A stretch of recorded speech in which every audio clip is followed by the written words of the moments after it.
Cette semaine, on culbute vers le cheerleading en compagnie de notre invité de la semaine aux Nouvelles sportives, des nouvelles de nos athlètes lavallois. Bienvenue à Sport Neuf Laval.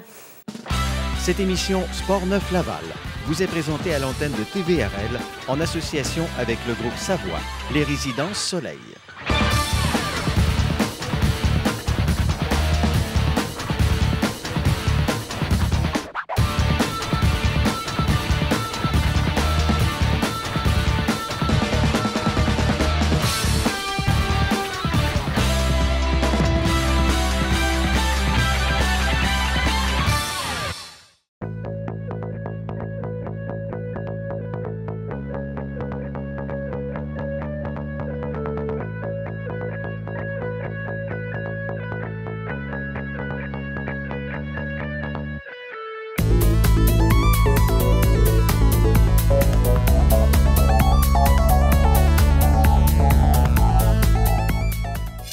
Avec moi en studio aujourd'hui, Hugo Péloquin qui est venu nous parler de cheerleading. Bonjour Hugo. Bonjour Sarah. Ça va bien? Ça va toi? Ben oui, ça va très bien. Merci encore une fois d'avoir accepté notre invitation. Ça me fait plaisir. Ben, ça nous fait toujours plaisir à nous aussi de te recevoir. Alors, on parle de cheerleading aujourd'hui. On est loin des petites meneuses de claques qui dansaient au bord du terrain pour encourager nos joueurs.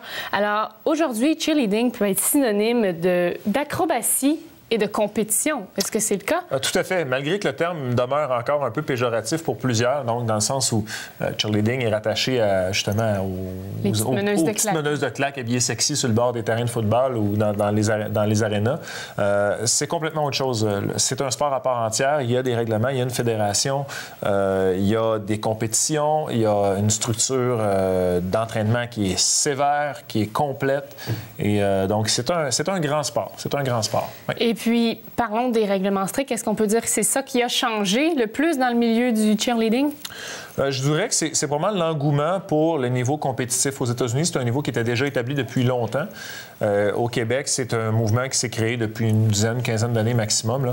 Donc qui a augmenté le niveau, effectivement, de la qualité des compétitions par une réglementation, par une association des clubs qui a créé les fédérations et tout ça. Donc, oui, la qualité a beaucoup augmenté dans les dernières années. Maintenant, Hugo, la question que je me pose, pourquoi est-ce que le cheerleading est aussi populaire auprès des jeunes filles? Bien, à vrai dire, c'est un sport qui est complet. C'est ça qui est intéressant comme sport. C'est le penchant féminin du football. Là, je dis ça dans le sens où c'est un sport qui permet à tous de participer. Autant les filles petites ou grandes, légères, plus lourdes, fortes, moins fortes, en forme, moins en forme. Évidemment, on va travailler à développer les capacités physiques de ces filles-là. Mais c'est un sport qui permet à tout le monde de travailler dans une équipe et de performer. Alors, c'est ça qui est intéressant avec le cheerleading, comme le football peut l'être. Et c'est populaire parce qu'on développe beaucoup l'esprit d'équipe à travers ce sport-là. Il y a un rayonnement, ça mélange et spectacle et compétition sportive et habileté athlétique et habileté artistique. Alors, c'est un sport qui est quand même assez complet. Et puis, pour les garçons, pourquoi est-ce que c'est pas populaire auprès des garçons? Pourtant, c'est un sport qui est un peu dangereux, c'est un sport qui est très athlétique. Bien, à vrai dire, c'est pas vrai que c'est pas populaire auprès des garçons. Il y a toujours beaucoup de garçons dans les estrades. Ça, il n'y a pas de problème là. On n'en doute pas. Mais au sein des équipes, c'est vraiment un système de recrutement. Donc, il suffit qu'il y en ait un qui ait le courage d'y aller, puis souvent, les autres vont suivre. Nous, à l'école, on a déjà eu des équipes jusqu'à 8 garçons dans une équipe juvénile. Donc, sur 25 personnes, pardon, il y avait 8 garçons au sein de cette équipe-là. Et donc, plusieurs ont continué au niveau collégial ensuite. Ils ont fait du cheerleading au niveau collégial et ils sont devenus entraîneurs aussi. Alors, c'est un sport qui peut être populaire auprès des garçons. Il suffit d'avoir les installations puis la structure qui permet ça. Et d'avoir un garçon qui est courageux puis qui a envie d'embarquer là-dedans. Le garçon courageux. Voilà. Et puis, les installations, lorsque vous pratiquez, de quoi est-ce que vous avez besoin pour permettre la pratique? Bien, à la base, on a besoin d'une surface qui est relativement grande. On a des bandes de tapis aussi faites pour le cheerleading. On pourrait pousser jusqu'à avoir un matelas de gymnastique avec les ressorts en dessous. Et on a besoin de hauteur. Donc ça, c'est sûr et certain, un gymnase, c'est l'idéal, avec une bonne surface absorbante au niveau du sol, parce qu'il y a quand même des chutes assez sévères. Puis en hauteur, bien, on peut lancer les filles dans les airs, là, les voltiges, on peut les lancer assez haut dans les airs. Alors, ça nous prend du dégagement. Mais c'est pas dangereux de projeter une fille comme ça dans les airs? Est-ce qu'il y a une technique particulière pour éviter de se blesser? Ou... Bien, c'est sûr. La première règle, c'est la sécurité auprès des élèves, donc la discipline entre les entraîneurs et les élèves. Donc, c'est le silence. On travaille conformément à la réglementation avec les bonnes techniques. Nos entraîneurs sont formés aussi. Et c'est un des sports où on est le plus sévère au niveau de la formation de nos entraîneurs, et en premiers soins et en technique de cheerleading, en technique de coaching. Et la prévention vient aussi avec de bonnes installations, de bonnes surfaces au niveau du sol pour absorber les coups. C'est pas à l'abri des risques, par contre. Et puis, est-ce qu'il faut un grand nombre de pratiques par semaine pour justement assurer qu'il n'y ait pas beaucoup de blessures ou que l'équipe performe lors des compétitions? Ça prend un bon ratio. Ça prend un bon ratio d'entraînement. Nous, on est à 6 heures par semaine d'entraînement, donc 3 fois 2 heures. Donc, 2 heures qui est en centre de gymnastique. À l'extérieur du collège, on va dans un centre de gymnastique et on va s'entraîner là-bas avec nos équipes. Ceci étant dit, il ne faut pas dépasser un certain nombre d'heures d'entraînement, puisque là, le risque d'usure, entre parenthèses, ou de blessure augmente. Donc, nous, on croit qu'à 6 heures, on est dans la norme maximale pour que ce soit performant, pour que ce soit adéquat pour les filles. Et puis, lors de la formation de vos équipes, comment est-ce que vous sélectionnez les jeunes qui font partie de l'équipe? Bien, ce qui est le fun en cheerleading, encore une fois, c'est comme il y a de la place pour beaucoup de monde, et il n'y a pas de nombre... il y a un nombre limité de filles par équipe, mais c'est pas un petit nombre. On parle de 30, 35 personnes par équipe. Alors, le nombre minimal, c'est 12. Alors, nous, ce qu'on fait, c'est qu'on évalue le niveau de chacune des filles, ou garçons, s'ils sont là. Oui. Alors, on évalue leur niveau et l'âge. Donc, selon le niveau d'école et leur capacité physique, on va les classer dans les catégories où ils vont le mieux performer, où ils vont plus se développer. Une fille de secondaire 2 peut très bien se retrouver avec une équipe de secondaire 3 et 4 si elle est avancée en cheerleading. Inversement, si elle est moins avancée, elle peut se retrouver avec une équipe plus jeune. C'est normal. Et puis, est-ce qu'une fille pourrait occuper le poste d'un garçon au sein de l'équipe? Oui, parce qu'à la base, tous les postes sont faits pour tout le monde. Les garçons vont souvent être appelés à être arrière, donc les backs ou les bases. Ça peut arriver qu'ils soient ailleurs, mais habituellement, c'est là. Donc, oui, une fille peut très bien faire ça. Habituellement, on n'a jamais assez de garçons pour combler tous ces postes-là, de toute façon. Alors, merci, Hugo. On va faire une courte pause. On revient tout de suite. Ça ne sera pas bien long. Restez là.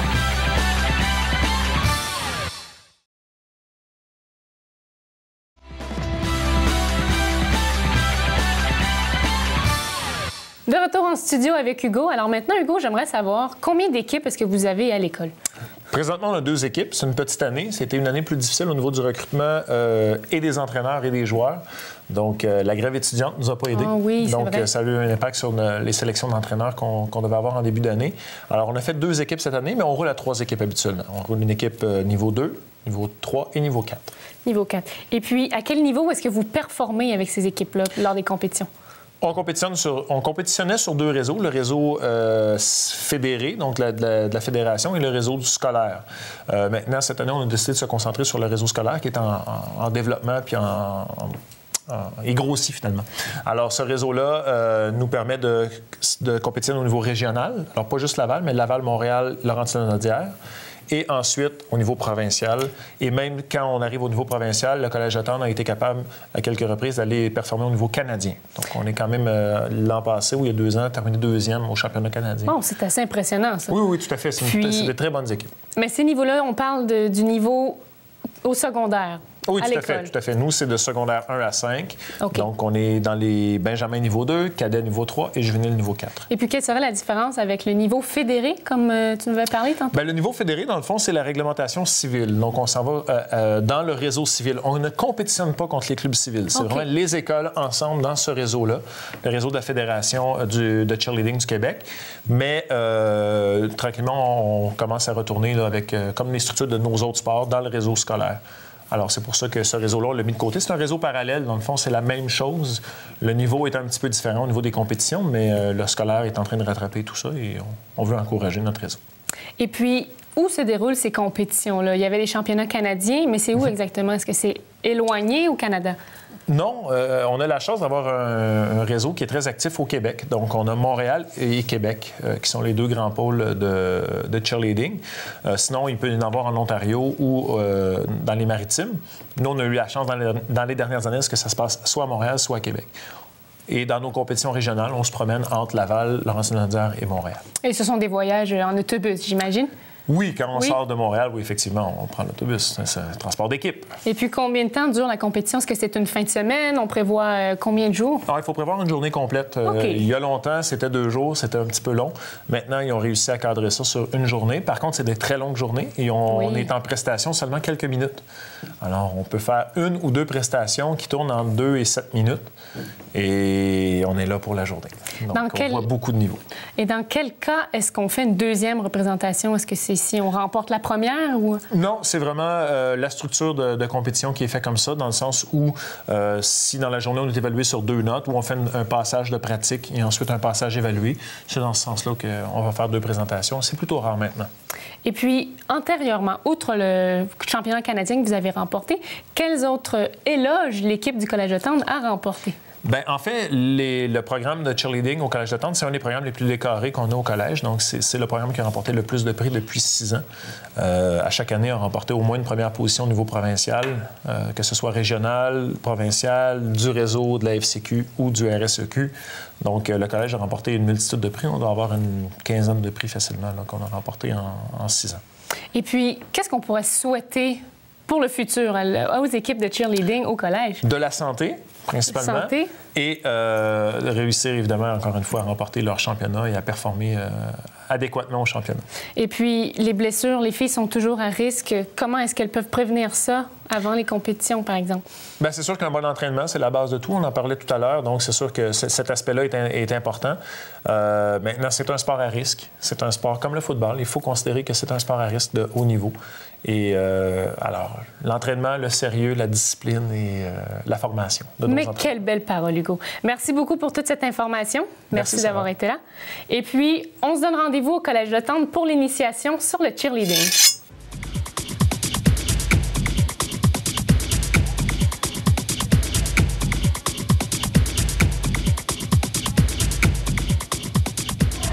Je suis présentement au Collège de Tendre et je suis accompagnée de Caroline, l'entraîneur de l'équipe juvénile des Empereurs du Collège de Tendre. Caroline, bonjour! Bonjour!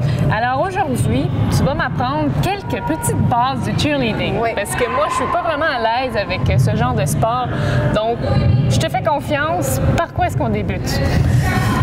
Bon, donc on peut commencer par un mouvement de base, ça s'appelle un low.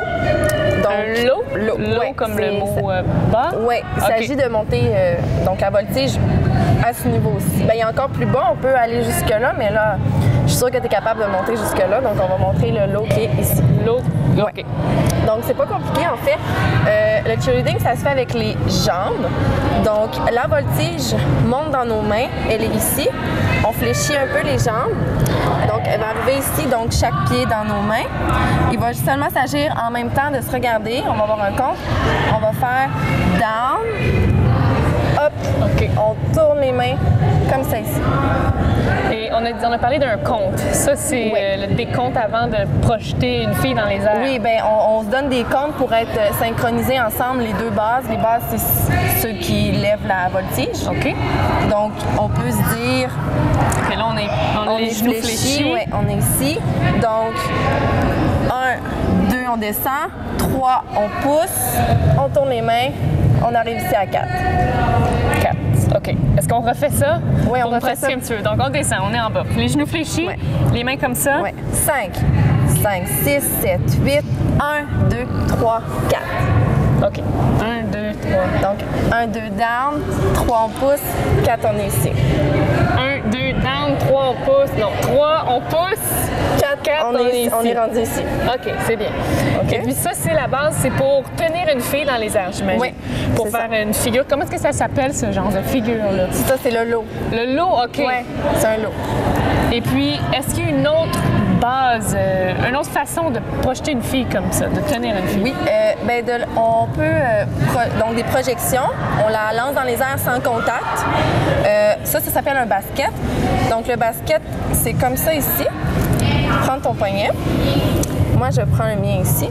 Donc on va être raide ici comme ça. On plie les genoux. Et puis là, on va simplement, la voltige monte sur nos mains, sur la pointe des pieds. Et on va down. Down encore. Hop, on lance. OK. Puis pourquoi est-ce qu'on ramène les pieds ensemble? Parce que, bon, là, les pieds sont écartés. On a le premier bounce qu'on appelle, c'est un bounce. Deuxième, on colle les pieds pour avoir plus de puissance avec nos jambes. Donc, plus les jambes sont rapprochées, plus on a de puissance pour projeter la fille le plus haut dans les airs. Pour faire le basket? Oui, pour faire le basket. Parfait. Alors, est-ce qu'il y a un décompte pour ça aussi? C'est la même chose. OK, donc, le même décompte? On est ici, c'est pas le même décompte, mais c'est encore avec les comptes de 8. Donc, on fait 5, 6, 7, 8, 1, 2, 3, 4, 5. Hey, cette fois-ci, on pousse à 5. Excellent. Alors, on a vu le lot, le basket. Oui. Est-ce qu'il y a une autre figure importante?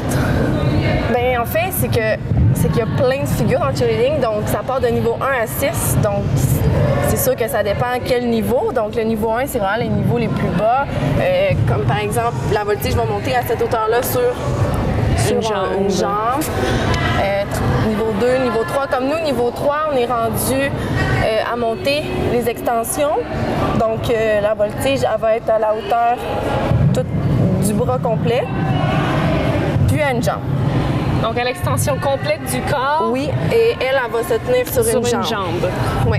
Et puis, est-ce que là, ça, c'est la position dans les airs. Est-ce qu'il y a une autre position plus difficile dans les airs ou c'est celle-là que. Non, ça, c'est la position la plus simple pour une jambe. OK.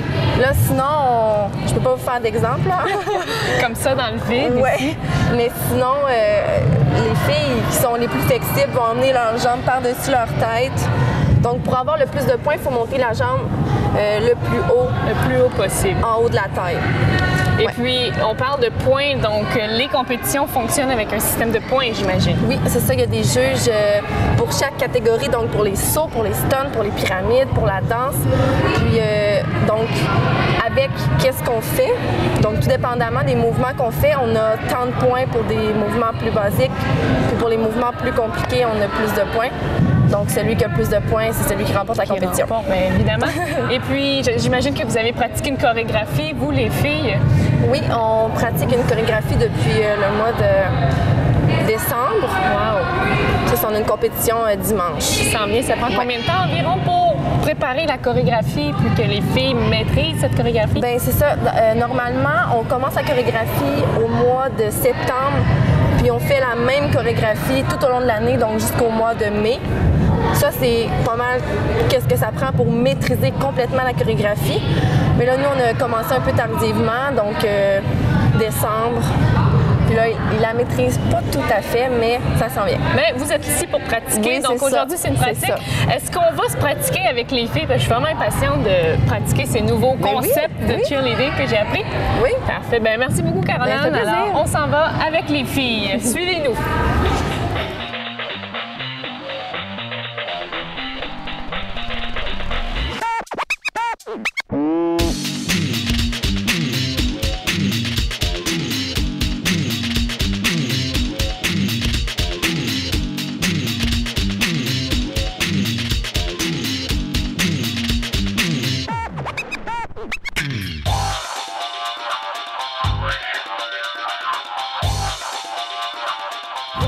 Donc là, on va prendre la place d'une base.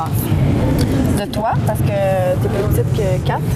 Moi, je le mets ici. Ça, te placer ici. Comme ça. Là, c'est ton ami base, comme moi, tantôt, j'étais. C'est mon ami base. Oui. C'est la voltige ici, Sabrina. Et la bague, Mathilde. Sabrina et Mathilde. Et ton nom? Catherine. Catherine ou ami base. Oui. On sera pas là, les filles, on va. OK. Fait que vous prêts à faire un lot? Oui, alors on va faire un lot. Si je me souviens bien, il faut mettre les jambes un petit peu écartées, on fléchit les genoux. Ensuite, C'est. les mains ici. Ben, la voltige, je vais embarquer. Ça va se rapprocher un petit peu. OK. Là, tu te rappelles, c'était 1, 2 plis, pouce à 3. On tourne les mains. À 4, on tourne les mains, c'est ça? On est ici à 4. OK, On tourne en montant. c'est bon. 5, 6, 7, 8. 1, 2, 3, 4. OK, là, t'es un petit peu trop. Oh, excuse-moi, voltige. Je veux pas te faire mal. OK, là, pour descendre, on va coller les pieds. On va plier les genoux, puis on redescend comme on est monté. Oh. Voilà. Ouf! ça pas trop bien pour ta jambe ici, c'est comme tu peux déniveler. Alors ça, c'était le lot. Oui, c'était le lot. Ensuite, on avait parlé du basket. Basket, c'est ça. Pourquoi vous riez, les filles? Est-ce que vous riez de moi? Non. OK, alors on fait le basket. Mets tes mains, Kat. C'était comme ça. Non, comme ça. Tu viens prendre ta main. Moi? Non, comme ça, ouais. On Ça va fait comme un carré. OK. Là, on descend. Le dos droit. On se rapproche. OK. Là, c'était 1, 2, 3, 4, 5. OK. En a-t-il une venir spotter? Oui, s'il vous plaît, les filles, venez nous aider. 5, 5, 6, 7, 8. 1, 2, 3. Attendez. Faut juste pas remonter trop vite. Comme le band, c'est là, on reste basse pour le deuxième. OK, moi, j'ai comme levé Ouais. en me déplaçant. Parfait. On recommence. 5, 5, 6, 7, 8. 1, 2, 3, 4, 5. C'était pas ça, hein? Plus ou moins, mais c'était presque ça. Est-ce qu'on le refait une dernière fois? Est-ce que tu me fais encore confiance? Oui. OK. Alors, pour la confiance... Faites-toi ça. Ajoutez-vous autour de nous. OK. On va le pratiquer sans toi au début. Donc, juste... OK, on est comme ça. Comme ça. Plus rapproché. Plus rapproché. Le dos droit. Le dos droit. 5, 5, 6, 7, 8. 1, 2, 3, 4, 5. Il faut juste Mais là, pas faut pas que je la remonter. À lance. cause là, tu fais 1, là, tu remontes. Fait que là, ça fait un vol OK, comme sur tes quand mains. je me déplace. Fait que tu down. Tu fais juste rapprocher tes... Down. Comme ça? Comme down, là, il y a un petit band en rapprochant.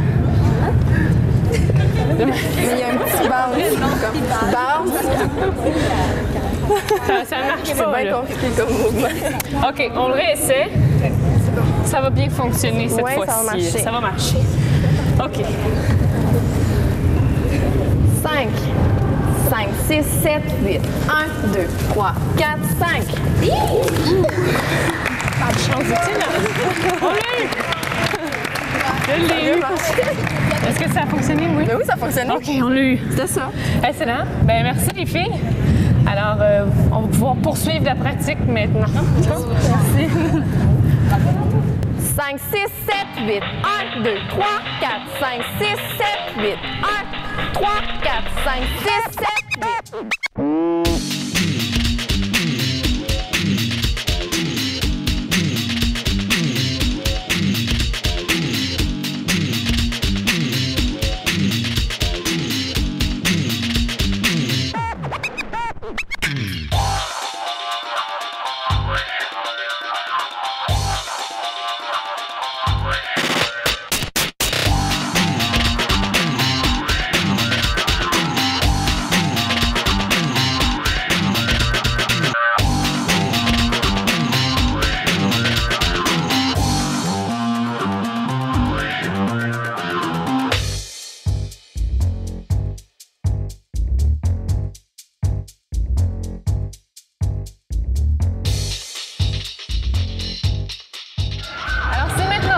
Initiation de cheerleading. Caroline, un gros merci pour ces précieux conseils. Et je ne m'essaierai pas pour l'année prochaine, pour l'équipe. Malheureusement, t'es trop vieille. C'est vrai, je suis trop vieille. Alors en attendant, elles sont belles, elles sont bonnes, elles sont jeunes. On va les laisser pratiquer pour leur compétition qui s'en vient. Alors c'est tout et à la prochaine.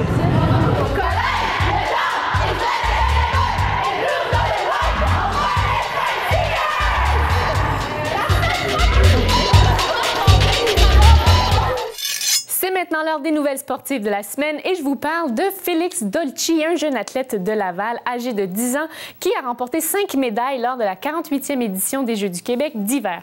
Le jeune athlète qui participait pour la deuxième année aux Jeux a remporté 3 médailles d'or et 2 de bronze. Félix dit qu'il était vraiment stressé au début des épreuves, mais qu'au milieu, tout s'est réglé. Résident de Sainte-Rose, Félix est allé plusieurs fois aux États-Unis cette année afin de participer à des compétitions gymnastiques, mais il affirme que c'est aux Jeux du Québec qu'il a donné sa meilleure performance. Pour lui, le plus difficile, c'était la période d'échauffement, mais après, tout allait bien. L'athlète de 10 ans témoigne qu'il a beaucoup aimé son expérience à Saguenay.